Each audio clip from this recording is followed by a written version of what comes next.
Good evening, it is February 10th. This is Saigon John with the Daily Hoosier Daddy on Octane Infinity TV. 10 games on the schedule in the NBA on Wednesday. Let's see what happened with our matchups. First, it's ringleader versus the last airbender. Bill led Edwin 5-3. He had 7 guys in action tonight due to Hito Turkoglu taking a rest from that fracture in his eye socket. Edwin had 5 guys due to a dislocated left ring finger on Corey Maggette. Ease Anthony Morrow, that free agent pickup, filled in nicely against the Clippers tonight. 26, 10, and 6 with 3 triples. He got 4 more threes from Captain Jack, so he leads in threes made. On Wednesday, Bill took over rebounds and steals and broke the tie from Tuesday in turnovers, leading that by 2. Don't think anyone's feeling very good about the final score in this matchup with Bill.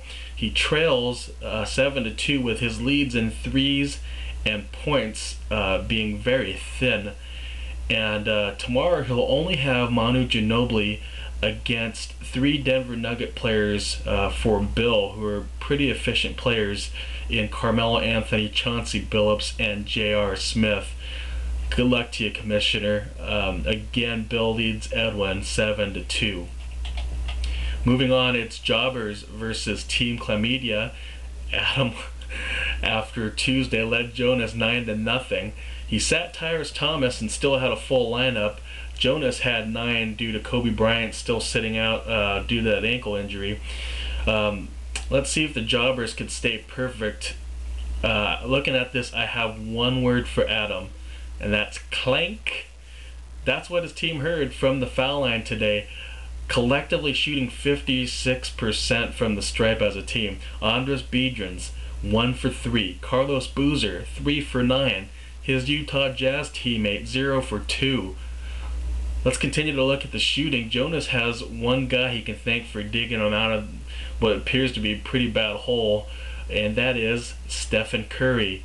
Not only was Curry 7 for 8 from the foul line tonight, he made 7 3-pointers, so he takes over the lead in 3-pointers made. Adam's lead has been cut down as he leads Jonas now 7-2. He could make it better tomorrow as he only trails 3-pointers made by 3. And he's got George Hill and Vince Carter playing tomorrow, so things could look better for Adam after tomorrow.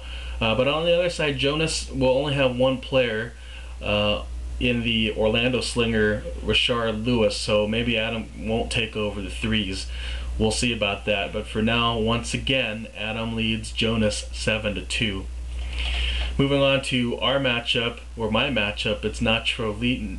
Did I say that wrong? Nacho Libre versus Taco Del Miramar. I led Chris 5-4. Had 6 players tonight because Ray Allen appears to be having problems with his back. Chris, on the other hand, had 7 eligible players in his lineup.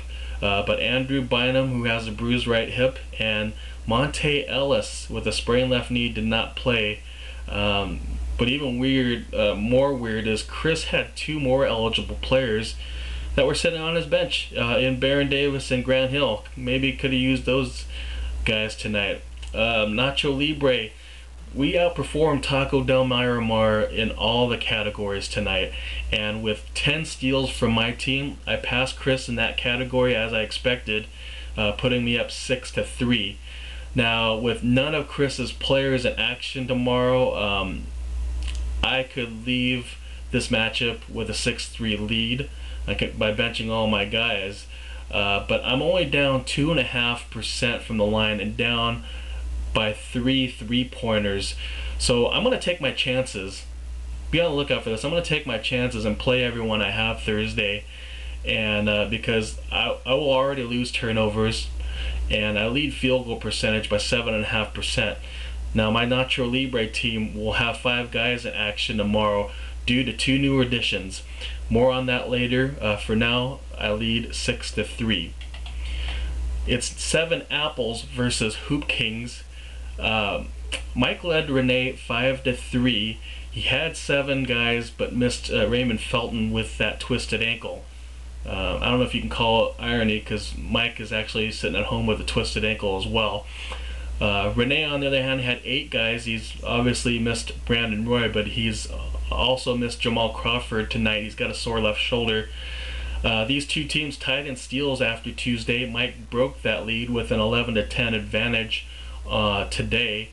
However, the Hoop Kings were more efficient from the foul line, passing 7 apples, 82 to 65%.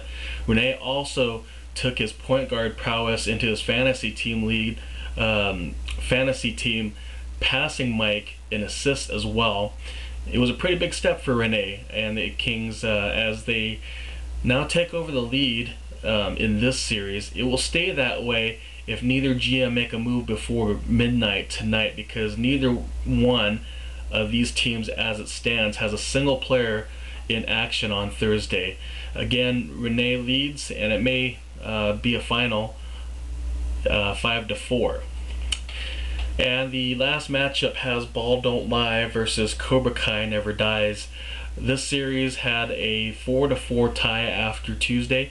Evan and Evil Mike had 8 guys in action.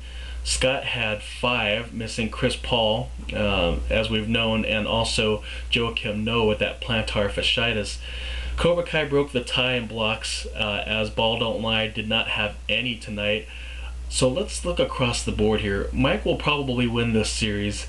His lead in 5 categories are quite comfortable, probably won't be touched, as Scott only has Nene playing on Thursday. BDL's looks like they've clinched the lead in turnovers, but their lead in from the field is only by 0.5%, and from the line by 2.5%. Scott's also leading 3-pointers made by 9, but Evan and Mike will have 7, maybe 8 players in action Thursday to try and make up for that difference. Appears Cobra Kai will be on their way to 8 straight head-to-head fantasy league victories. We'll see. Right now they lead 5-4. Let's look into our league leaders. Jobbers lead the league in 3 categories with 337 points, 161 rebounds, and 24 block shots. My Nacho Libre not too far behind with 23 swats. Cobra Kai Never Dies leads 2 categories, assists with 83 and steals with 29. Jobbers a very close second there with 28. Nacho Libre, my team took over the lead in field goal percentage, just shooting under 52%. Team Clam Media, should I be saying Team Chlamydia, Jonas? Anyways, Team Chlamydia took over foul shooting with a near 84% accuracy. The Last Airbender leads 3-pointers made with 21, and Ball Don't Lie has the fewest turnovers with 24. Let's take a look now into free agency. Okay, the 2 moves to which I alluded earlier for Nacho Libre.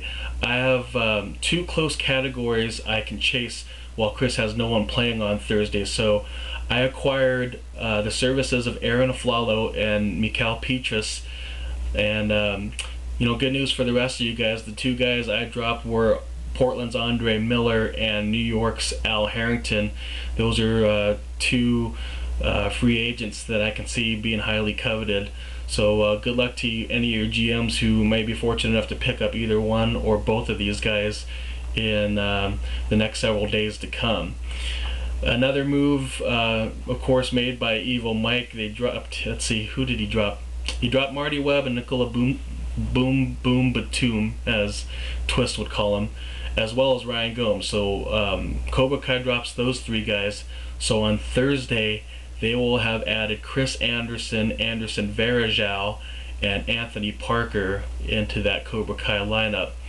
Hoop Kings have now dropped Ben Gordon. Earlier today, Renee added Mike Miller of the Washington Wizards. Only 2 games in the NBA for the final night of the week heading into the All-Star weekend.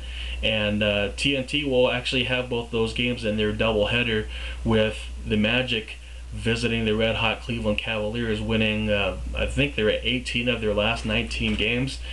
And then following that, the Nuggets will play host to San Antonio.